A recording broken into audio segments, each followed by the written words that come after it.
Hi, good friends. Welcome back. I'd like to do a short piece today in preparation for a long one. And this short piece will be devoted to Shakespeare's first play, probably written in the 1580s, the late 1580s, when he first came to London and joined his group.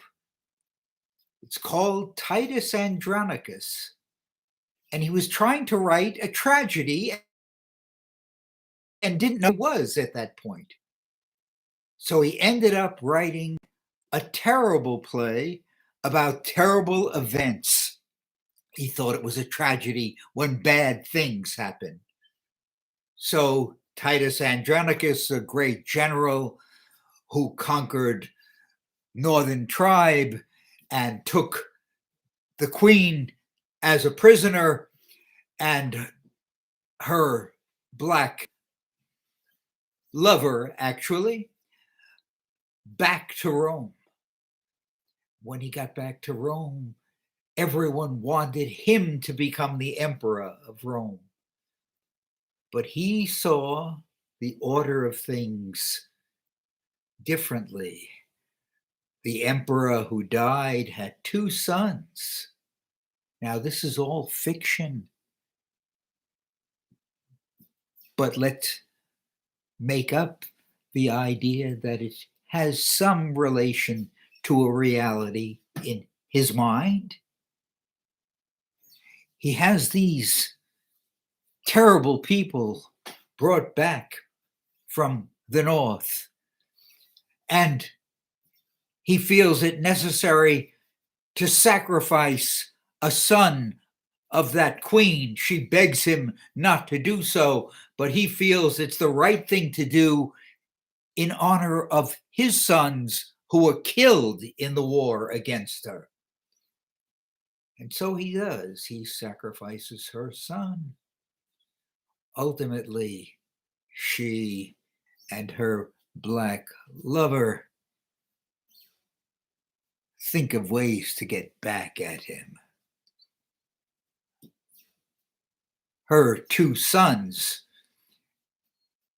left alive, are enamored of Titus Andronicus's very beautiful, lovely, gentle daughter, who is in love with and affianced to the younger son of the previous emperor who's died. That younger son wants to be emperor. But the eldest son, who is an evil, evil person, wants to control the nation. And he, knowing that his brother's in love with Titus's daughter, says he takes her to be his wife. Oh my goodness. Moreover, he's actually attracted to that queen from the north and draws her close to him. Well, her black lover arranges to have her two sons, who claim to be in love with Titus's beautiful daughter, rape her. But then, having raped her, they could be exposed for having done that. And so they cut out her tongue. But then she might write down their names. So they chop off her arms. All this in the mind of the young guy who doesn't yet know what tragedy is terrible, and therefore, in his conception, tragic. It is terrible, but it's not tragic. We'll talk about the elements of tragedy in a while. In any case, the play goes on in that horrific way. And ultimately, she's able to take a long staff and write the names of the rapists on the sand.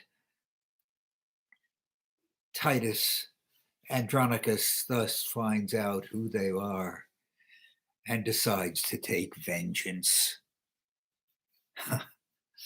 He ultimately traps them and cuts their throats while they're hanging upside down, and she, with her arms handless, holds a bowl under their throats and collects the blood.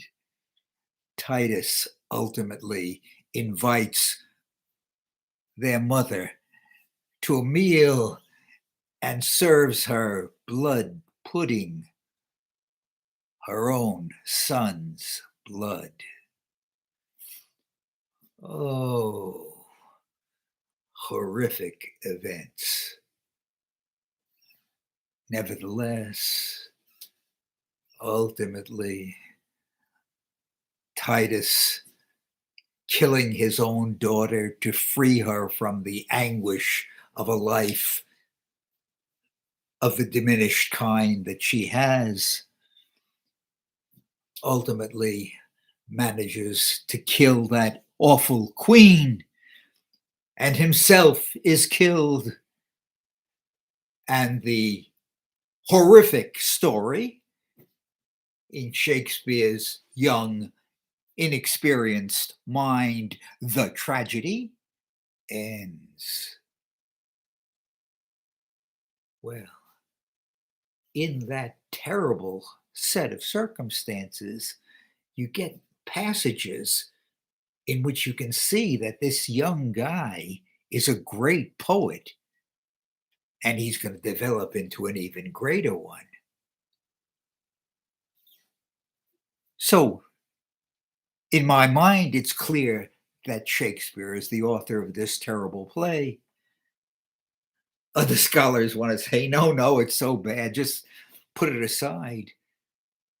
An amazing woman named Julie Taymor looked at that play and came up with a different evaluation than I've just presented to you.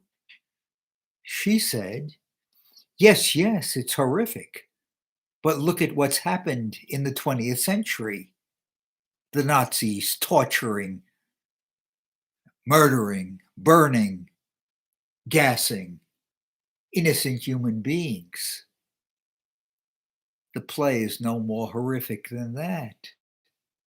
And she made a movie that I invite you to see, in which she juxtaposed the events of the play with fascist events, tanks and whatever, traveling, producing an amazing movie called Titus. I invite you to see that movie. It's splendid. But Shakespeare moves out of that mistaken notion of things. He's going to, in the early 1600s, write a play about a black general who's a great, great man. Dark skin really has nothing to do with virtue or a lack thereof. He grows up. He becomes mentally superlative. One of the giants in the history of the world, having started that poorly in Titus Andronicus, transformed by Julie Taymor into a great film, Titus, which I welcome you to find and see. I'm sure it's online somewhere. Good friends, that's an introduction to a person who develops into one of the giants of the world: Shakespeare, Homer, Einstein, Newton, Michelangelo, Leonardo da Vinci, those few humans who are already, if you will, superhuman. Thank you for being with me.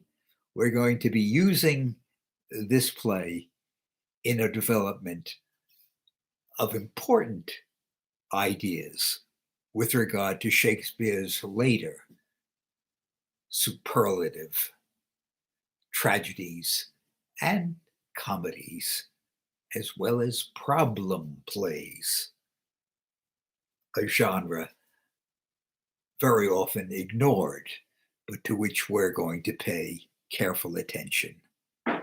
Take care. Thank you very much. See you next time.